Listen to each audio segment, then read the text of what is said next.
Hi students, welcome to my channel. In this channel we will cover the chemistry of class 11th, 12th and BSc. Graduation की भी chemistry और 11th 12th की chemistry cover करेंगे हम इस channel में। तो ये मेरी पहली वीडियो है और आज हम शुरू कर रहे हैं 12th क्लास का चैप्टर नंबर 1 जिसका नाम है सॉलिड स्टेट। Solid state. तो सबसे पहले कि सॉलिड होता क्या है, इसका बेसिक इंट्रोडक्शन कर लेते हैं। तो इंट्रोडक्शन में ये चीज़ आती है कि हमें पता है कि जो मैटर है वो 3 तरह का होता है, सॉलिड, लिक्विड और थर्ड होता है गैसियस। सॉलिड क्या होता है, ये रिजिडिटी शो करता है, रिजिडिटी शो करता है। इसका मतलब है कि इसके जो कॉन्स्टिट्यूएंट पार्टिकल्स है, सॉलिड के जो कॉन्स्टिट्यूएंट पार्टिकल्स है वो फिक्स होते हैं और वो सिर्फ ओसिलेट करते हैं about their mean position, oscillate about their mean position.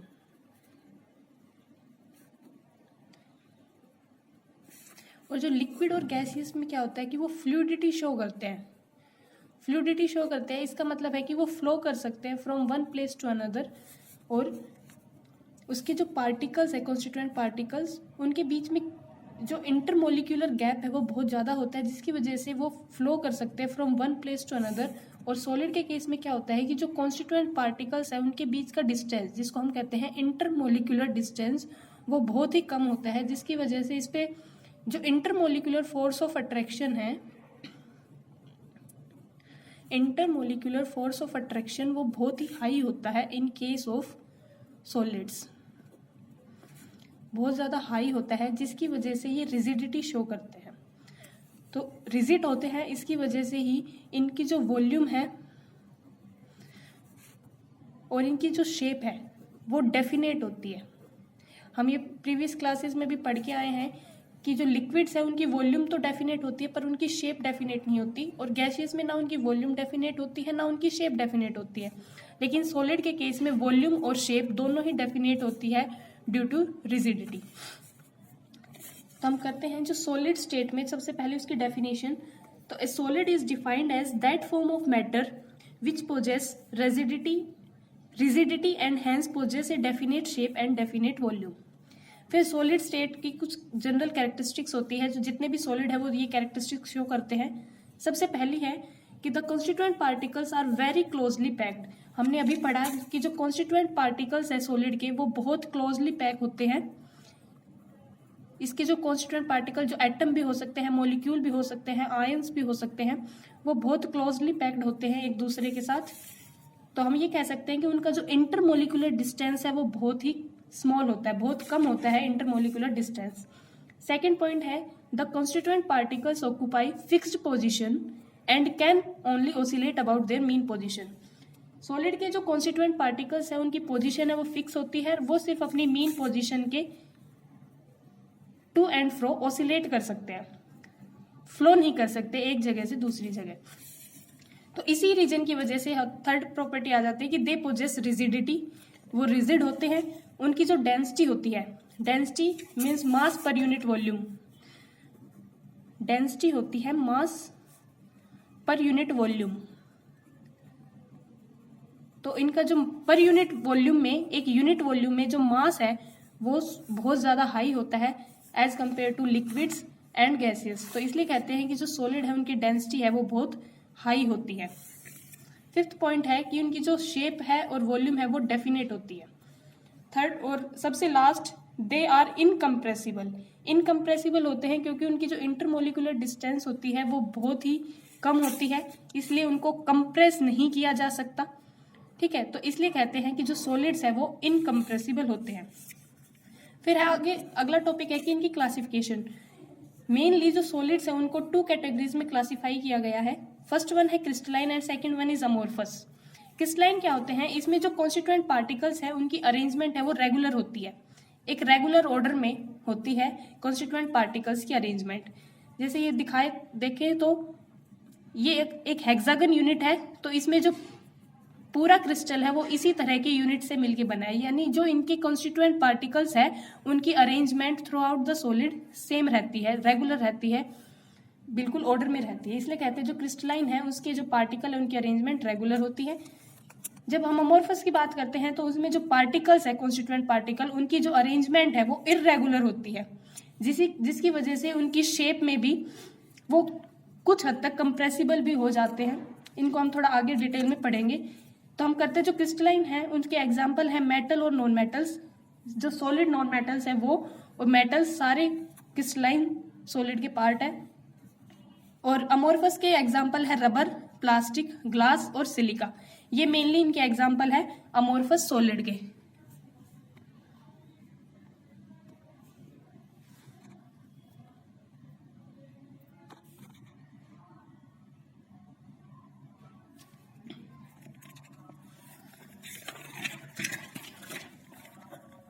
आगे हम बात करते हैं जो इनका सेकंड डिफरेंस है, सेकंड पॉइंट है क्रिस्टलाइन और अमोर्फस सॉलिड के, वो है कि जो क्रिस्टलाइन सॉलिड है उनकी जो ज्योमेट्री है, ज्योमेट्रिक शेप है वो बिल्कुल डेफिनेट होती है, जबकि हम बात करते हैं अमोर्फस सॉलिड की तो उनकी जो शेप है वो इरेगुलर होती है। तीसरा पॉइंट है कि जो क्रिस्टलाइन सॉलिड है उनका मेल्टिंग पॉइंट एकदम शार्प होता है, एक शार्प टेम्परेचर, सिर्फ एक सिंगल टेम्परेचर पे ही पूरा सॉलिड मेल्ट हो जाता है। और जब अमोर्फस की बात करते हैं तो उसमें जो सॉलिड मेल्ट होता है वो एक रेंज ऑफ टेम्परेचर में मेल्ट होता है। अगर बात करें तो एक है क्रिस्टलाइन सॉलिड,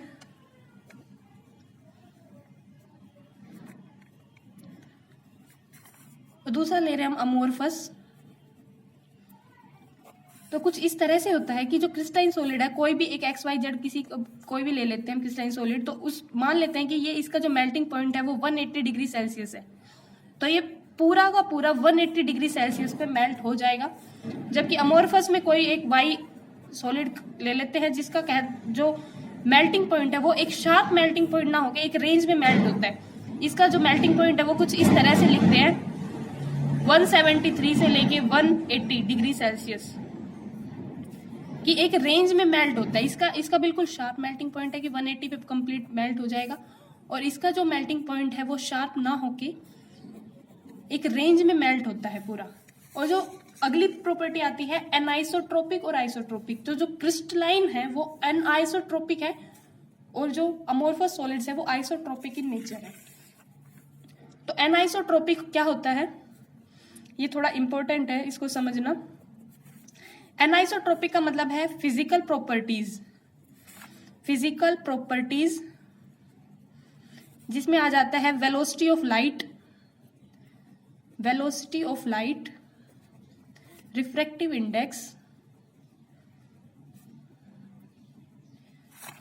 और जो इनकी कंडक्टिविटी होती है, इलेक्ट्रिकल कंडक्टिविटी, और भी बहुत सारी जो फिजिकल प्रॉपर्टीज है वो डिफरेंट होती है इन डिफरेंट डायरेक्शन,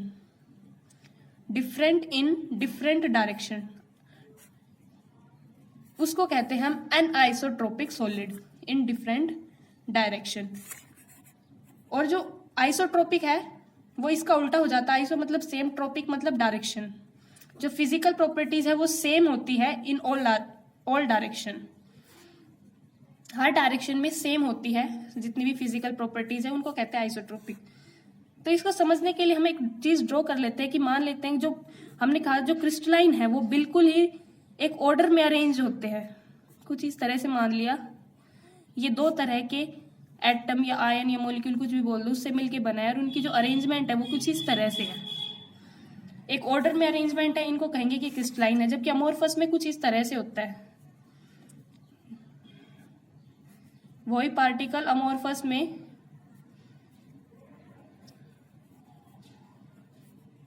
एक इररेगुलर फैशन में अरेंज होते हैं। तो ये अमोर्फस के एग्जांपल ले लिया, ये क्रिस्टलाइन का ले लिया। तो हम अगर वेलोसिटी की बात करें तो यहाँ अगर वेलोसिटी ऑफ लाइट की बात करें, लाइट यहाँ से आई, इसके पूरे पाथ में कोई भी एटम या कोई भी मॉलिक्यूल नहीं आएगा तो लाइट बिल्कुल सीधी चली जाएगी। और इस डायरेक्शन में बात करेंगे तो इसके क्योंकि डायरेक्शन में ये एटम्स आ रहे हैं या मॉलिक्यूल आयन जो भी है वो कंस्टिट्यूएंट पार्टिकल है सॉलिड के वो आ रहे हैं, तो इस डायरेक्शन में इसकी जो वेलोसिटी है वो डिफरेंट होगी। इधर बात करते हैं तो डिफरेंट होगी, यहाँ पे डिफरेंट होगी। तो इसलिए कहते हैं कि जो क्रिस्टलाइन है वो होते हैं एनआइसोट्रोपिक, क्योंकि उनकी जो प्रॉपर्टीज है वो हर डायरेक्शन में डिफरेंट होती है। कहीं से तो बिना डेविएट हुए या बिना स्कैटर हुए बिल्कुल सीधी निकल जाएगी, और किसी पाथ पे ये इनसे टकरा के स्कैटर भी हो सकती है, डेविएट भी हो सकती है लाइट।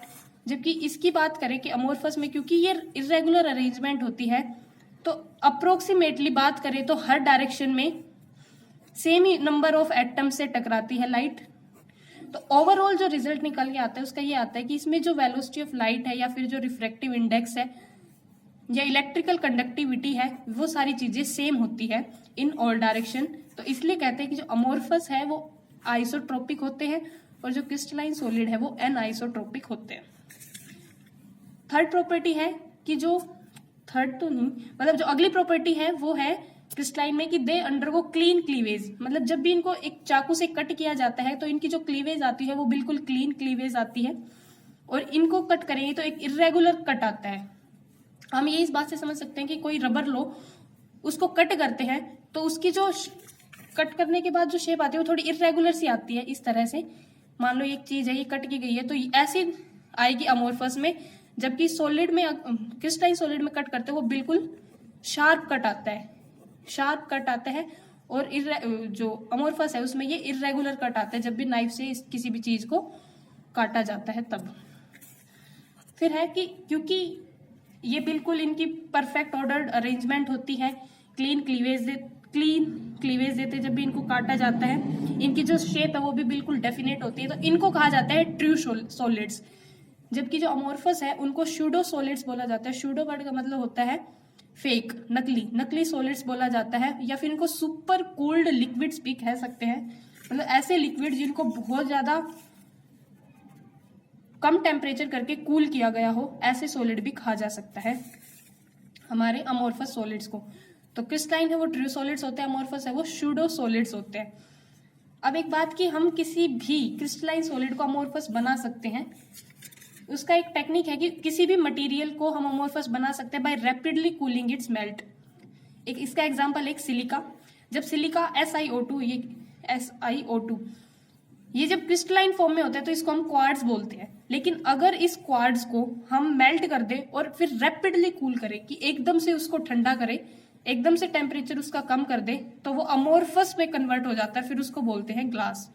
तो जो क्वार्ट्ज है वो हमारा क्रिस्टलाइन सॉलिड है और जो ग्लास है वो हमारा अमोर्फस सॉलिड है। उनका जो मॉलिक्यूलर फॉर्मूला है वो सेम होता है, बस उनकी जो शेप है वो डिफरेंट होती है, क्रिस्टलाइन है एक अमोर्फस है।